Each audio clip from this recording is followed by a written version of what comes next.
So I brought it here. This is an exclusive. Nouveau récit, mais les mêmes problèmes. Rap de Vinci, j'suis rayon de soleil. J'ai vu les signes, j'suis pas en sommeil. Cœur sur la main. One thing that needs to stop is like this whole kumbaya attitude about like making music. Okay, how right is the vibe gonna be when you loop up something from Splice and get a copyright strike? Yo, welcome back to another episode of the Larry Ohh Show. Got my co-host to the left of me, as always. Everybody's favorite Splice user, John Phelps. The most hated on the Instagram right now. I'm Larry Ohh. This is a producer show where we talk about everything FL Studio and music production related. We're going to be doing another big giveaway today, so stay tuned. Listen for the keyword. I'll be giving away every single one of my FL Studio courses from youhelpme.com. So listen for that keyword. Drop it in the comment section here on YouTube. It's been a bit since we, I think it's been like a couple of weeks probably since we filmed. Sir.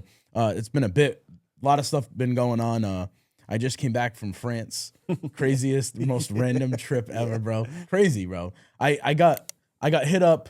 I hadn't really talked about it. There wasn't like I wasn't promoting that I was going there like heavy because I just wasn't familiar with the whole like situation. I didn't know if it was happening 100% because we were talking online for a while, like a few months actually. Had a few like Zoom conversations. So basically what I did was I went out there, I got asked to come out and teach at a small music convention that was going to be held in a big studio out there. So the guy Rick, shout out Rick from For My Artists. It's a non-profit organization out in France. Cool. And basically my understanding now, because he speaks English, but it's light, not too much. So I was understanding what was going on, but I didn't get the full story about what he does until I got there, really. So when I got there, he was telling me, you know, he's a non-profit organization called For My Artists, and he just has a bunch of artists that he tries to get on shows, tries to get into the studio with other producers, other artists. It's really, really dope. Small group of people, this was his first convention that he ever did. So you got to look at it from like my perspective. I'm like, is this real? You know, like, is this really happening with everything that's going on? There's all these scams and whatnot going on. So I had to, you know, cross all the T's. You were dot all worried the you were I's. going to wake up with a kidney or something. Bro, right? Like, hey, Plus yo. I'm going by myself, bro. Yeah. I'm literally going by myself. Solo trip to Europe. To another country. Never left the country, by the way, ever. This is my first time ever leaving the country. I'm leaving my family, my wife and kids. I'm like, bro, anxiety was like on another Au level. revoir. Yeah. Au revoir. Au revoir. Au revoir. Bro, for real. It definitely risky in a few ways, but bro, best decision I ever made, best risk I ever took, because the people that I met out there were so nice. They were so cool to me. And they got good food in France too. Yeah, I mean that's basically where everything has started. Like fire ass French cuisine. Yeah, it's all, a lot of it is based off of that and kind of like derivatives of that cuisine and that style of. How'd you cooking. like the breakfast out there? I'm not like a huge breakfast guy. I wasn't in my hotel. I'm like, they had free breakfast every day, but I either one day wasn't up early enough, or the other days there were 2 studio days that I got up and left. Didn't have enough time for it, unless I got up at 6 a.m. Did you have the escargot? No, I didn't have Snail. that. Snail. No, I didn't have that. I don't think I would have. Maybe I would have tried it, but You snail me. you snail me. But as soon as I got off the plane, bro, well, leading up to the event, I'm seeing who else is involved in it. I'm doing my research. Come to find out, there's another engineer. He goes by Big Steve. He's an engineer out of Montreal, which is a French-speaking country. So I'm communicating with him. He speaks very good English. So I'm really going back and forth with him, just kind of getting a feel for things, getting a vibe, and just kind of like bullshitting with him. You know, what do you do? What do you have going on over there? Come to find out, he lived in France for a while, ran studio sessions, was in big sessions out there, has mixed and recorded some really big artists in France and just internationally known artists, and got a really good vibe from him. And come to find out, we're landing at the same exact time, so we both get picked up by Rick at the airport right away, which is really cool right out the gate, because he could say, you know, just get an Uber to your hotel. Your hotel's here. figure it out kind of thing. But every single step of the way, bro, Rick was there, helped me every single step of the way. That's why I didn't know that was gonna happen, but bro, I was just so grateful because I didn't have to worry about anything. Took me, if we needed to take a train or a metro subway somewhere in Paris, he's handling it for me, talking to everybody for me, because obviously I don't know any French at all, bro. I don't know my asshole from my elbow. Bro, I literally know nothing. I don't know the city, obviously. Right. You can sometimes follow signs. Yeah. Right? So certain districts and all, my thing was, all right, my initial thought, first things first, I'm getting off this plane. They're on the plane, they're speaking French because it's Air France. I'm taking Air France there. Massive plane, by the way. 3 rows, 3, 4, 3, massive. So they're all speaking French on the plane. And then I get off and my first thought is it's 6 a.m. now. I'm landing. My hotel doesn't allow check-ins until 3. So I got 9 hours to kill. So what am I going to do? But Rick has all these plans, you're going to come with me. But I'm like, how am I going to get to the exit out of this airport? So you have to, because the airport's big, you have to take a train. You have to take these trains throughout to get out. So I'm following the signs. I'm, kind of just translating in my head what things mean. Some things are in English, some things aren't. I make it. They're there waiting for me. Him, Rick, and Steve. We get in. We go to his studio. So first he drops off Steve, and then we go to his studio space, which is outside of Paris, maybe 25 minutes, in a nice small town. He rents a studio space for his personal studio. Cool. Really, really dope studio. Small, but he has really good gear in it.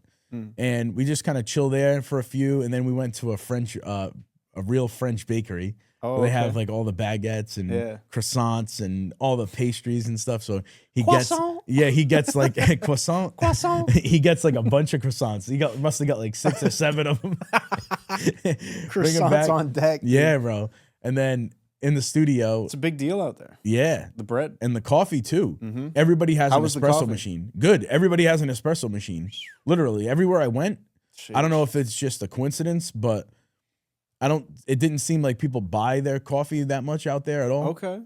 They all make it. They all have good espresso machines. Espresso, huh? Yeah. And I didn't see one. They have small coffee shops. Sabrina Carpenter know about this place? She must. she must, bro. Yeah, for real.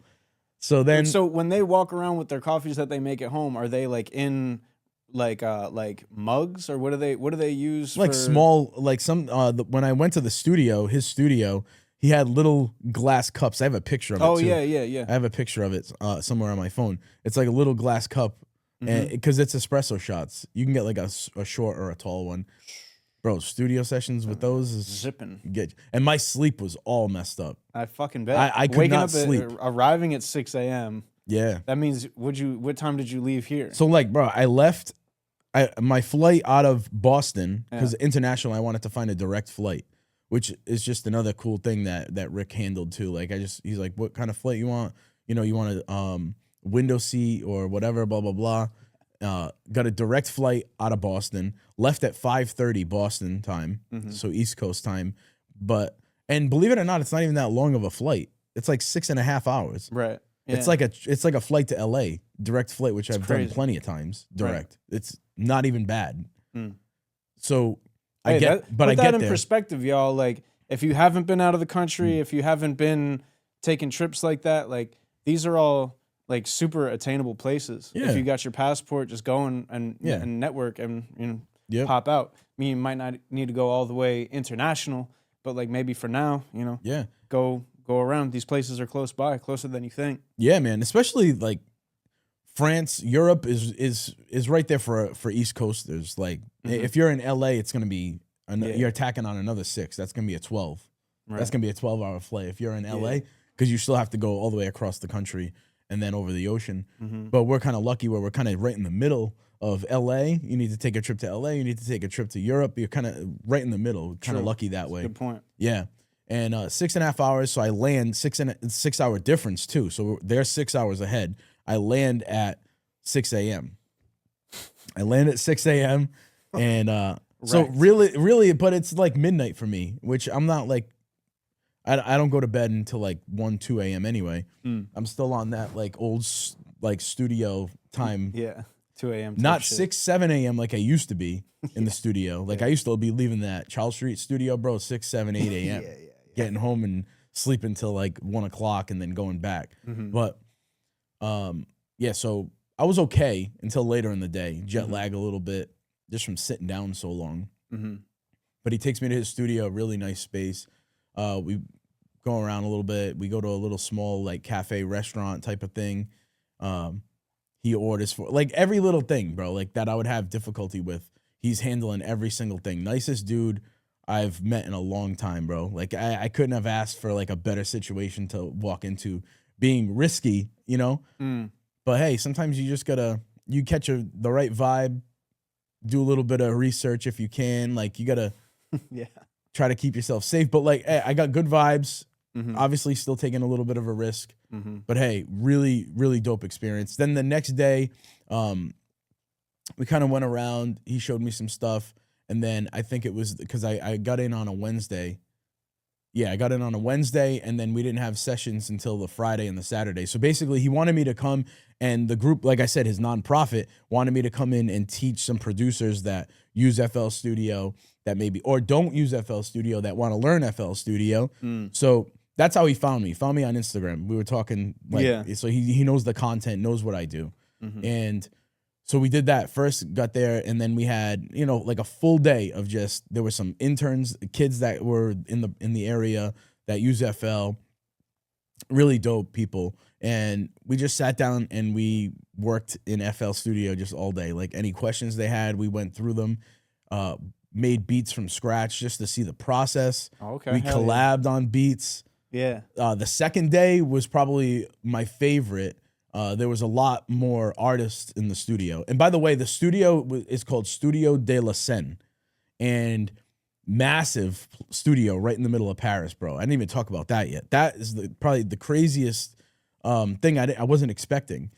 Kanye, so first of all, mad people have recorded there. Bands, you name it. We could probably like show a list, Josh, if you want to like edit in maybe like a list from the website, but a huge, massive list of French artists that are big in France and international artists that come from America or wherever, UK, and they want to go to the studio because it's so well known and so big, and it's awesome. They have Steve, that engineer, was telling me, because he's worked out of there before, so he has experience in that studio. He was telling me that they have about 7 rooms, 7 full studios in this building. Shit. All under the same umbrella of the studio. It's theirs. You walk up these stairs, bro, you're on the 2nd, 3rd floor, and there's all massive studios everywhere. I was in Studio A, which was ridiculous. Osberger's, I think, yes, they had these massive, like, Osberger speakers. Oh, shit. Crazy, bro. This, like, making beats on this system was just like a dream. Yeah. Damn. It was nuts. Oh, yeah. Massive board, SSL board, which I don't know anything about really, but it's cool to look at. But the speakers were insane. Focal speakers for the monitors, and then the Osbergers for just creation and just wanting to like just bang that system crazy. Yeah. So we cooked up on that. Like I said, the second day was wild because we had a bunch of different artists that he works with in the studio, French rappers and singers. And going back to the first day, they had a show. So Rick and his nonprofit threw a show with all these artists. And so the artists from the show, most of them, almost all of them, maybe minus one, were at the studio, and they were all in different sessions all over the place, bro. So like you walk into a room, there's 2 producers, 2 artists, they're working on songs and they're recording like right on the spot. Me, and then in my room, Studio A, I was cooking up with 2 other producers. One specifically, Kera Beatz. He's got a bunch of placements, really dope dude.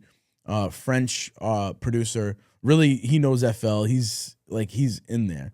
But we were just cooking up together all day. We made like 3-4 beats. The last beat that we made was just me and him. And I think I started out on this melody, and it was just random. I didn't even know what plugin I was using. I think I went to like GMS or something like random. I was like, I don't even know. Like, we didn't even say anything. I think it was like after a lunch break. I went in there and I'm just gonna mess around with something. And I just did like one chord stab. I'm like, oh, this is kind of dope.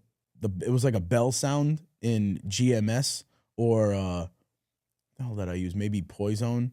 I have the sessions all recorded, but I don't have the footage yet. I think I saw like something you uploaded that Poison was open. And I was just like, that's what I'm talking about. Yeah, because I had my wife's laptop, her MacBook. This is another funny thing. I work, obviously we have a laptop here. This is not my laptop. This is Merck's Boiler Room's laptop. But at home, when I make all my music, all my content, I'm on a desktop, on Windows. So I had to, if I go somewhere, I bring my wife's laptop. I have FL, I'm logged in there. I have everything updated on there, but it's still all stock. And now with FL Cloud, I'm like, I don't even have to worry about bringing packs. Right. If we want to cook up, I got the cloud there. That's another dope thing about cloud, bro. I really got to experience like hands-on how good that is to have now. For sure. Because you don't have to worry about bringing anything with you if you don't want to. If you want to just go through even the drum samples, it's packed with all good drum 808 samples. Never mind the loops and everything else that it has in there. So I didn't really have to fish for anything. So we're cooking up on all stock stuff. And I was using, like I said, GMS, Poison. I was using Cloud for a lot of the drums. And I got to even show other producers like Kera Beatz, which he's a pro in FL already, but he doesn't really use FL Cloud yet. And he's going through it and he's getting used to it. So it's so easy to just search for a certain kind of kick or 808 or hat. Super easy. And we cooked up. So then he gets on the drums and he starts cooking up drums. And then I go back in, I add some more flavor on the melody side of things. I think we transposed it a couple times. Like, we really like went in on this one because we got a good vibe. It was, like I said, probably the 4th or 5th beat that we worked on. And then, so while we're doing that, the artists that were in the building are, walking through, they're watching, they're listening. And I guess one of them, Yearns, so Yearns, really, really dope dude, really nice guy. He was another artist that was there, and he was on the show on the first day that I was there on the Thursday. And he's walking through, and I guess he went to Rick, and he's like, can I write to that one? Can I write? He's asking Rick. He's like, yeah. He's like, that's why we're all here. Write to it. So him and then Impar, they both wrote to this beat on the spot. And I guess, I don't even know when or where, they didn't get the beat. And I didn't see them that much in the studio, in the room. Maybe we're just locked into the beat. I don't know, like just cooking up. But I don't know. At some point, they came in, they're like, yeah, we're ready. The engineer came in, brought the mic in the booth. I think it was the Sony. Was that Mike Merck? The Sony, the big boy. The what? Oh yeah, the C800. Yeah, brought that thing in, hooked it up. Then they came in and recorded. I have a bunch of footage that I'm gonna give to Josh too, so that way we can, sprinkle it on this episode. But they came in, wrote, recorded, and just from top to bottom, I think within like a few hours, beat was made, vocals were recorded, and the song's pretty much done. It's a short one, but it's dope. And the other thing too, Yearns, he went, and it's in French, by the way. So my first French rap song I've ever, obviously. I've never made a song. I've made some maybe in Spanish before with some artists, especially Kufa Castro, and maybe some artists that he's collabed with, but never in French. My first French rap song. So I brought it here. This is an exclusive. I'm gonna play it. I don't know if I'm allowed to play it. I'm allowed to play it. It's not out yet. Unreleased. Hey, I don't know if there's plans on releasing it. I think we still have to have it fully mixed, but I mean, here it is. You want to hear it? Yeah.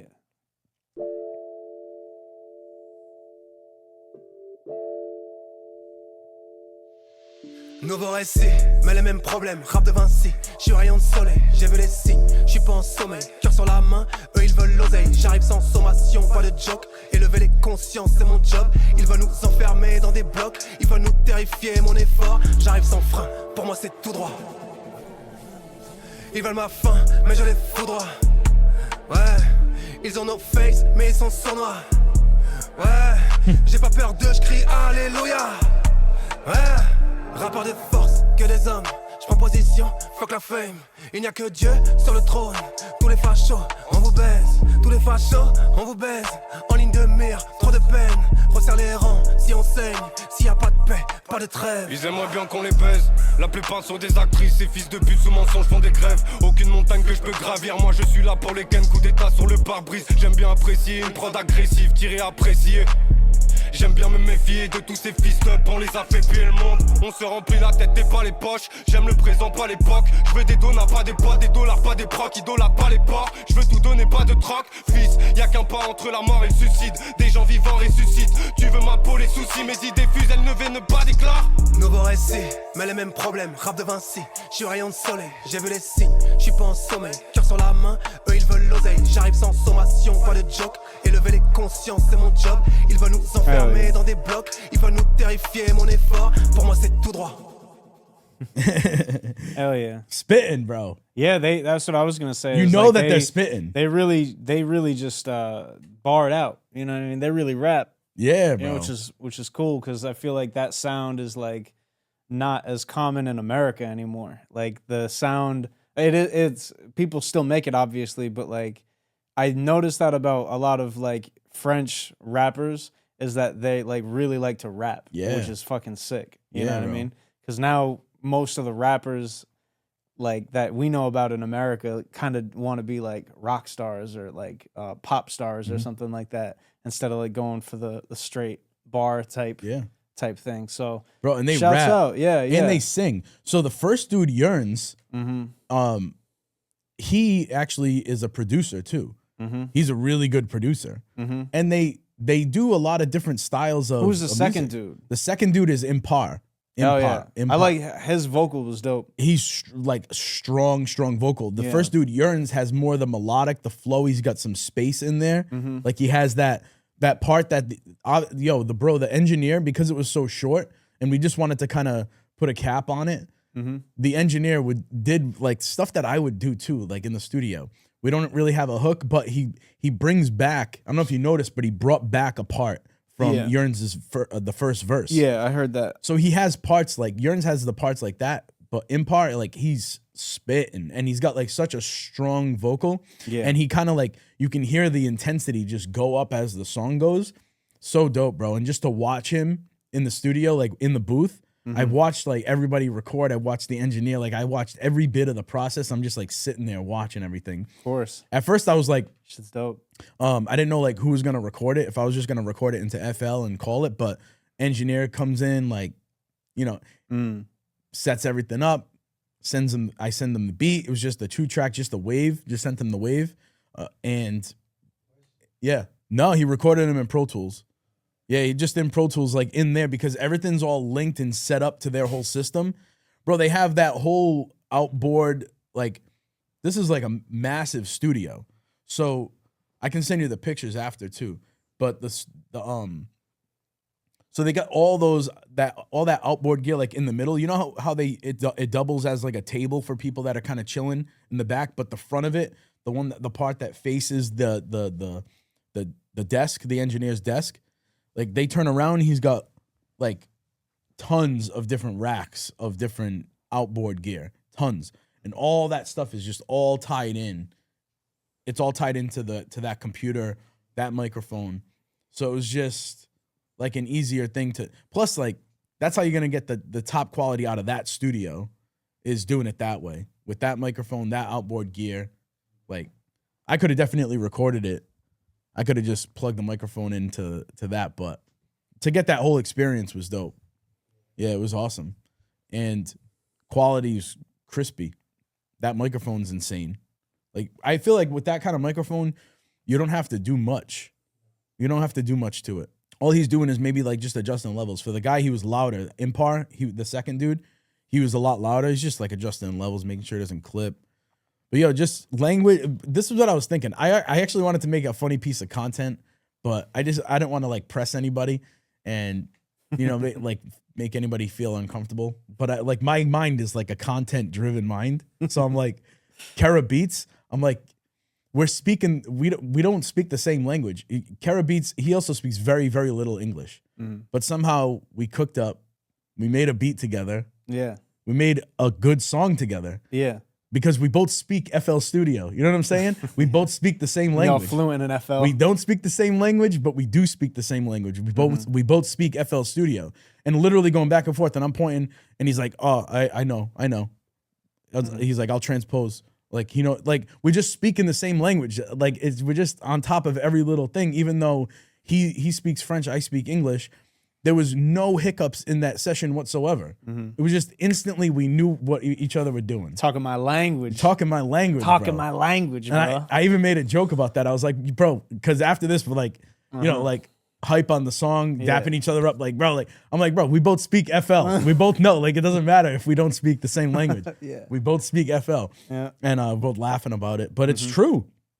It's true. I mean, music is the same language across the board. Yes, you can rap and sing in a different language, but it's the same. Feel the vibe. It's the same vibe all across the board. That's real. Yeah, bro. And Impar, by the way, his other music is crazy. When I saw him at the show, I don't know if I have a video clip of it, but I'm sure I can get one.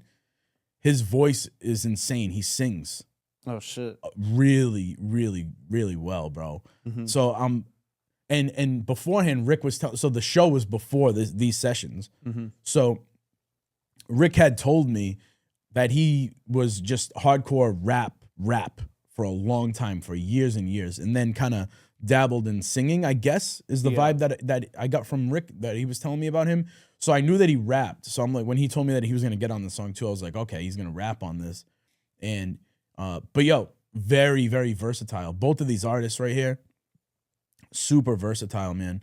And I just wanted to say thank you to Rick and For My Artists and Yearns and Impar and Kera Beatz and all these producers that I worked with out there. Just an insane experience, and I can't wait to do it again. Rick, he was already talking about doing it again next year. So hopefully that happens, because I'll feel even more comfortable going into that situation. I'll have no worries whatsoever about going into that. Cool. Awesome, man. Hell yeah. Going right into the city, just chilling in the city, walking around, got to see things. And then the last day I left, there was no sessions.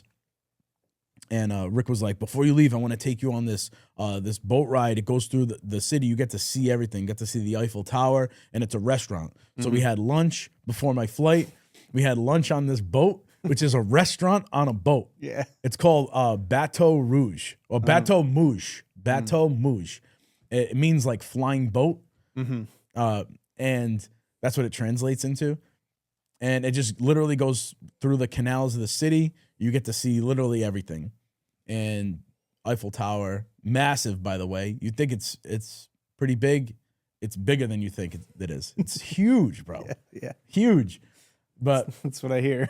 Crazy experience. So that was dope. Then flew back just like that within 5 days. Dragging ass back in America, bro. And then instantly, I think, yeah. The flight back was longer, though. You know, sometimes you get the way there's short or the way back's longer, like vice versa, depending on how the jet stream goes. But definitely want to take that trip again.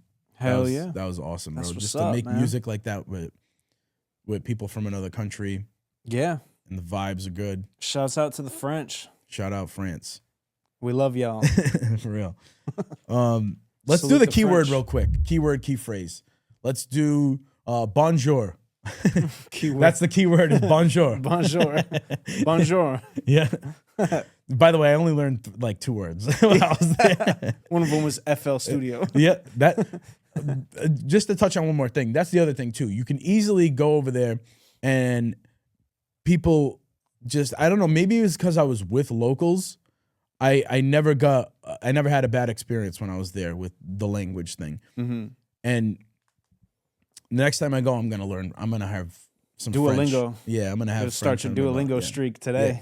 Because they were so nice in that sense too. That's another thing. If I was in a conversation, something that I've never experienced, I'm in a conversation. Well, I'm not in the conversation, but there's a conversation being held with 3 other people, and they're all speaking French. But a lot of times they would stop and include me and say, "We're talking about this, and this," and then just include me. Yeah, like the fact very that polite. very. I just. And they didn't have to do that. And I wouldn't have felt any way if they didn't do that. Because that's, you know, they're in their country, they're in their language. Yeah. But just the fact that they did things like that, just, I don't know, man. It was always awesome. nice. Oh, it was so dope. For sure. Yeah, so nice. But we could keep it rolling. What are we at? You had a nice piece of content that was a little bit of controversy. Yeah. The whole Splice video that we put up. Yeah. I mean, what are you going to say? You know, what are you going to do? You know what I mean? So it was like if you're not familiar with the video, we can pop it in here and play it real quick. But your main point was if you're, you know, let's cook up. Yeah. The instant they go to Splice, it's like kind of like a red flag. Sure. Yeah. Hell yeah. So, and people were taking that to be like, oh, if I'm like, first of all, one thing that needs to stop is like this whole kumbaya attitude about like making music. I think that part of the reason that like people have this attitude about music being like this, so like it only matters if you're like being creative and like having fun. It's like, bro, people live and die behind music. Yeah. And I think that sometimes that gets lost on some people that are just like now getting into it. And they're like, oh, but if the vibe's right. Okay, how right is the vibe gonna be when you loop up something from Splice and get a copyright strike? Somebody literally said that in the comments. And I was like, case in point. For real. Part B, why you shouldn't be just looping shit up from Splice. And it was just funny because like the logical loops that people will like go through to avoid having to like look in the mirror and be like, oh shit, I maybe suck as a producer. Because people were just like, oh dude, like people said the same thing about sampling vinyl. It's like, no, they didn't. No. First of all, my point is about the vinyl. This is why that's like one of the L takes of all time. Is like, bruh, you're talking about people that were taking something that it was not used for, manipulating vinyl, and creating new stuff. Splice was made for you to rip something and put it into your DAW. Not even rip it, just download it. Download the shit, put it into your DAW. Yeah. So you can't even say like, oh, they said this about vinyl and like how it wasn't really playing instruments. Like, bro, people were doing a completely different creative process. Like that's such a cop out. It's such a false whole thing. And I was like, this is mad funny. But for the most part, people got what I was saying. There was they did. There was a few people that were just like so out of pocket, and I had to kind of be like, nah, listen. Somebody even said to me like, oh, they came at me and like your take is like you were bigging up loops and this and that. Yeah, bigging up being creative. Yeah, creative. Like Dude. Be creative with it. I never big upped anybody that just slapped a loop and then just started making drums. I think it's different if you're collaborating with somebody and they are like a loop guy or a loop girl producer, like they're the loop. Yeah. And then they send you a loop and you use that, but that's a different kind of thing, right? And the other thing was like people were saying like, oh, well, if it just sounds good, then it's fine. And it's like, first of all, that's a given. Like we're not talking about like when you use Splice and it sounds good. We're talking about when you use Splice as like a crutch. Yeah. So it's a given that of course if it sounds good, let it rock. Don't even worry about it. But on top of that, it's just like if it sounds good because you just took somebody's loop, then what the hell? And a few of y'all that tried to come for me in the comments, I checked out your beats. The shits was trash. I mean, like, I went to some people's. I was like, let me see if you got some heat. And sure enough, I was just like, Splice. Yeah. I could hear it. Yeah. I could hear it. Yeah. And I'm like, I'm sorry to say it, but like this whole idea of like, it doesn't matter. We're all just in this together. No, bro. People that are like really about the shit know what I was saying and appreciated the fact that I was like, yeah, like be up in there, be creative. Don't just like take the easy route, like apply pressure. Because this is music that people live and die behind. Like this is music. These are beats. This is not just like somebody's like passive income anymore. This is like people that like live and die behind the art form and live and die behind making some creative shit. Right. And when you just being like, oh no, it was that easy to make beats. It's like, bro, you're the reason why you're the reason why shit is fucked up. Let's put that, you know what I mean? Well, it's but no, the music industry will weed that stuff out. It's just not people know that there's just not a lot of feeling behind that stuff. And my thing with the whole Splice and even FL Cloud thing now, because I mean you could argue that FL Cloud is very similar to Splice in a sense of it's aside from the fact that it's just integrated within FL and it's very useful in that regard. I talked about it earlier, like just getting samples on the fly, but it's the same idea. You could be pulling loops in from there. What's going to happen is there's a couple of things that I don't like about doing just pulling a loop in. Like, yeah, you could say no rules this. I've said it in the past, no rules, whatever. But there's no creativity behind you just dragging a loop in and maybe timing it up. You can easily start chopping it up and start flipping it into and get into a creative process where now that sample is something that it's never been and never will be because you just did that. Right. You're the one that just took that loop and chopped it and flipped it, and it's not going to get a strike. It's not going to get a copyright strike because it's just you flipped it to the point where it can't get recognized. There's a creative process. So there's like a 2 birds, 1 stone type of thing with that. You got creative with it, and it's not going to get a copyright strike. I don't see any issue with doing it like that. But I think where some people may have gotten confused is like, I think you can't just drag something in and just start throwing drums. You can, don't get me wrong. Again, maybe, no rules. Do what you want. But I don't think you're going to get very far with that process. I think get in the studio with some people.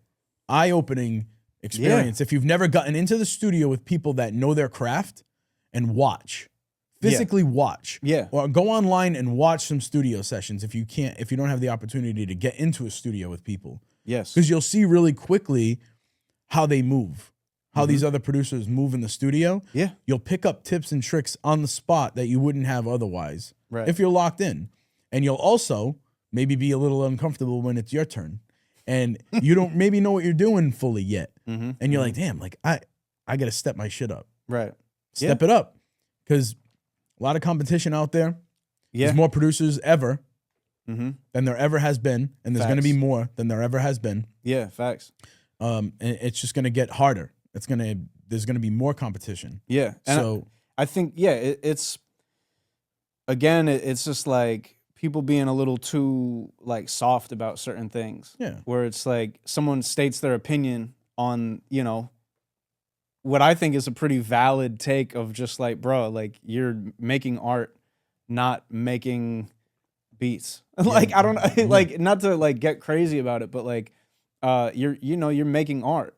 So like why would you just phone it in? Like why would you just be like, this is like quick and easy, like I made 50 beats today. Yeah. It's like, you made 50 beats because they're all loops and you didn't do shit to them. I understand, again, to go back on, some producers are just drum producers, right? In the industry right now that have major placements and they specialize in adding drums to other people's loops, but it's a collaborative process.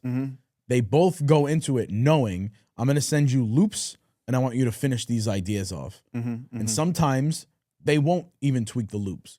But I don't see anything wrong with that process because it's a 50-50 collaborative process. Yeah. That's totally different. I'm not saying don't use loops in that sense. Right. We're saying just slapping loops, again, sorry to sound like a broken record, but like just don't pull. Sorry to sound like a loop. Yeah, sorry to sound like a loop. I'm just going to loop that.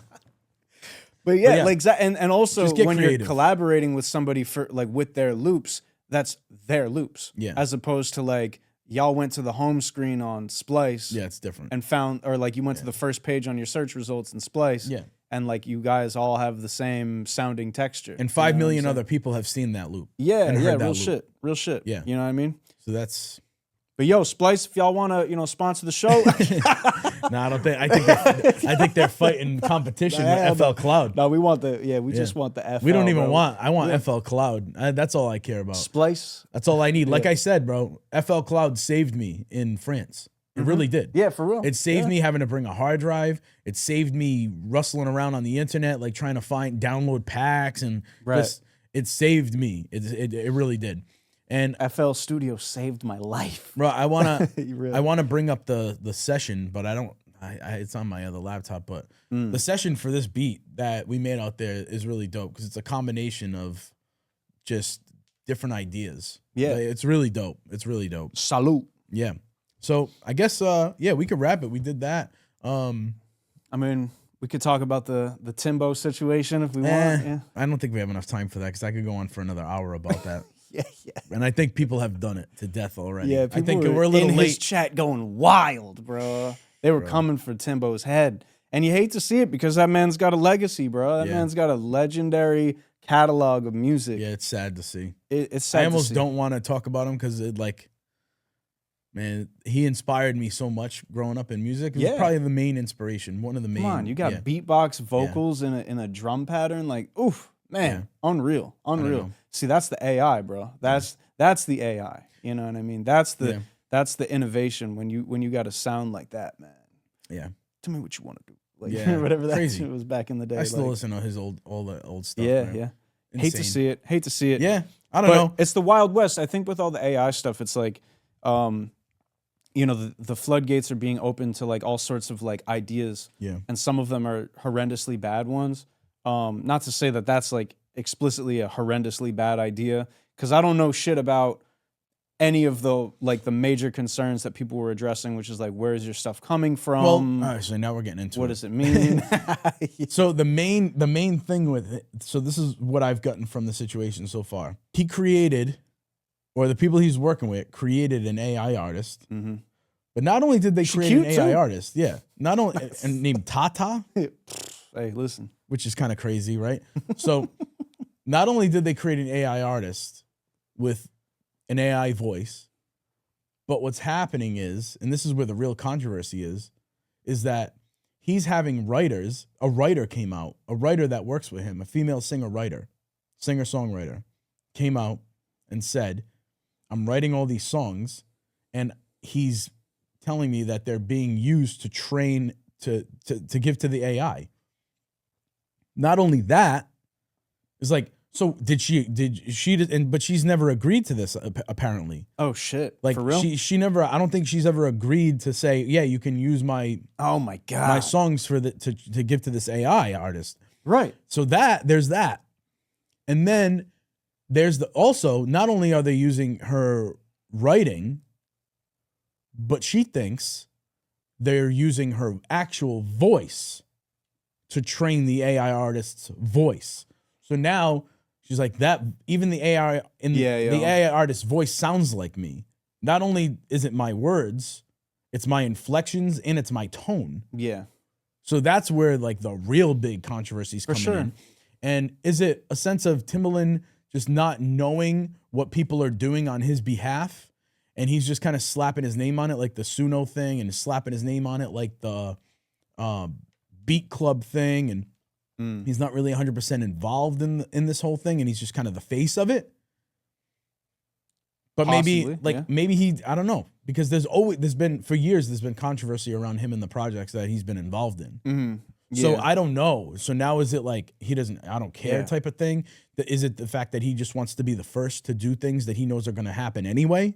Mm-hmm. But I think there's just a certain way to go about it. Maybe he's making some mistakes going along that path. I think it's important to set the standard too. Yeah. Like we had the two gentlemen on that had their AI company, and it's like MJ and Jacob. Yeah, it's like it's not enough to just be like a company that's not screwing artists over. It's like you need to be a company or an imprint or a label or whatever that is advocating for artists. Yeah. You know, and protecting artists, as opposed to just being like, hey, we won't fuck you over. Yeah. It's like, that's like me being like, bro, I won't stab you. It's like, there's none of that. There's the opposite of that happening. Allegedly right now. To her. Yeah. Cause with her, it's like she was probably getting paid, like compensated, but the service or like what your stuff is being used for, it's like, oh, you're not using this for one of your real like flesh and bone artists' new project. You're using it for this AI project, which is a totally different like model, you could say, like in terms of its economics and its finances and its potential revenue streams and what it could be used for. Like, you're using my voice to create this this vocal style that could be used for an album, could be used for commercials, could be used for just mapping voices in general for pop singers going forward. Like, you literally don't know. You don't know. And she could be getting you know, 120, not to be in her finances, but she could be getting $120 a song or whatever. And then it's like, oh, that was the trade-off when you thought it was just you writing songs for an artist and you were okay they just with that. wait. A lot of singer-songwriters that are in these writing camps, or they write, like they don't get paid anything until the song becomes a hit, if it becomes a hit. Right, Or yeah. if it gets recorded, then they get their publishing, and then they get their fees. Right, dude. So a lot of them are not getting paid like by the hour to just write songs. They're hustling and trying to get these songs placed. Yeah. Trying to get these songs taken on by a big artist. Once again, like artists are just getting fucked over massively. And it's tragic because it happens all the time and it has always happened, where it's like the talent tends to be the most exploited person. And it's such an abstract thing that they contribute to a song that it's almost just like they sun you because of your contribution being like this abstract thing. Like you can point at that dude and that dude and that dude, and they all have like background, they have credential, they have expertise, and an artist just has a vocal timbre that people like, and they make it the song. Like that's the artist, you know what I mean? So now you're modeling a software or whatever to like sound like this intangible quality that somebody has practiced and honed into. Like the voice is crazy, because the voice ain't like a guitar. The voice ain't like the guitar like exactly in the fact that like there's a quality to it inherently. Like people can mimic guitar playing pretty easily. People can sing like other people, but like there's never going to be another MJ. There's never going to be another Marvin Gaye. There's never going to be another Frank Sinatra type shit where like just the quality of their unique voice alone. And now that these private corporations can just like, oh shit, we can totally just copy paste that and like put it on the new Justin Timberlake album. Shouts out JT. Not, you know, but it's just the first thing that like, you know, put it on the new JT album. All of a sudden he's got like a different sort of tone that you ain't heard from Justin Timberlake. You know what I'm saying? Like it's this whole thing. And unfortunately, like, the AI stuff is moving so quickly and people are so hyped about it that there's going to be a lot of these instances of like, all right, are we messing people up? You know what I mean? Just for the sake of like these private companies that are really just like shell corporations. For other and they're all things fighting to be the first. They're all fighting to be the best already, because they know it's going to go there in some way, shape, or form. But they all are like racing to be the best. And that goes for all these AI companies outside of music. They're all doing the same thing. It's going to get real crazy, really fast in the music, outside of the music, in the real world. It's going to get wild, really, really fast, scary. Protect your neck. It's going to be really crazy. It really is. Who knows what it's going to be like in 3 months from now? Because it's insanely fast. And there's no regulation in music, outside of music. There's no regulations on anything right now, as of now, zero. So I guess, I mean, like I said, we could talk about that for a long time, another 2 hours about just the AI stuff going on. But man, I don't know. We'll leave that for another conversation. We'll pick leave it it up at somewhere that. else. We'll leave it at that. I'm sure we'll be having more conversations about the AI, because it's going to be it's going to be big news for a long time. The next episode is prompt only episode. We prompt. Hey guys, we're prompts. Dude. Oh yeah, we're not those here. videos are crazy. If you haven't seen those, go on TikTok and search prompts. That's nuts. That's going to do it. If you haven't already, please make sure you like, comment, subscribe. And as always, share this with a friend if you get me. You AI me. You clone me. You prompt me. You prompt me.